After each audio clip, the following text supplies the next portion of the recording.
ભાતીજી મંદિરના સાનિધ્યની અંદર ભાતીજીના આ દિવાળી નિમિત્તે આપણે સૌ ભેગા વળ્યા છે ત્યારે દિવાળીનો આ પ્રસંગ આપણને ઘણું બધું શીખવાડે છે। આપણે દિવાળી આવે છે ત્યારે મંદિરે દીવા કરીએ છીએ, ખેતરમાં દીવા કરીએ છીએ, સાથે સાથે આપણી કુળદેવી હોય ત્યાં પણ આપણે દીવા કરીએ છીએ।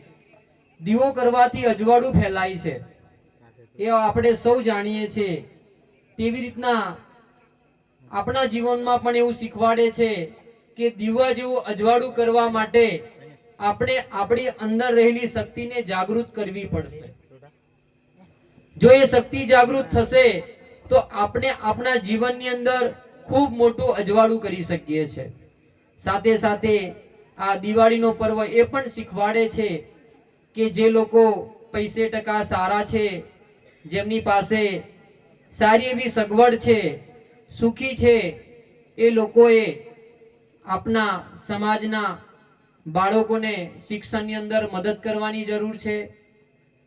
આપણા લોકોને ક્યાંક દુઃખ પડતું હોય ત્યારે દુઃખનો સહારો પણ બનવાનું છે એ આ દિવાળીનો પર્વ આપણને સૌને શીખવાડે છે।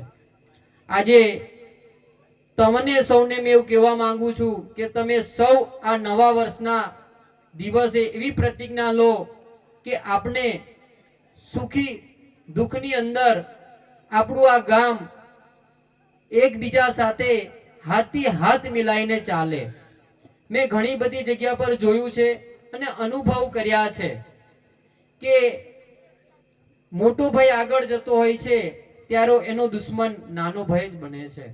તો હું એવું નથી ઈચ્છતો કે આપણા સમાજની આ પરિસ્થિતિ થાય।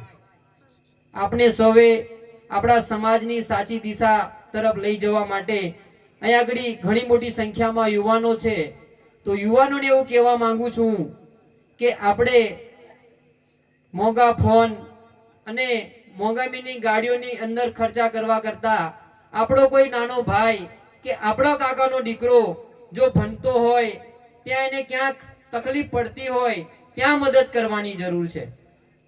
મોંઘા ફોન લેવાથી કે ગાડીઓ લેવાથી આપણી સમાજની દિશા સાચી થવાની નથી। એટલે વધારે કંઈ ન કહેતા, પણ તમે સૌએ મને તમારા ગામની અંદર આ બીજી કે ત્રીજી વખત આવ્યો છું અને એટલો જ પ્રેમ મને પહેલાની જેમ મળતો રહ્યો છે।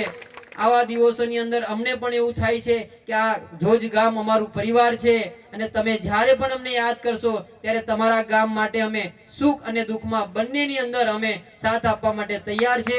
બસ આટલું જ કહી મારી વાણીને આગળ વિરામ આપું છું। આપ સર્વને રામ રામ।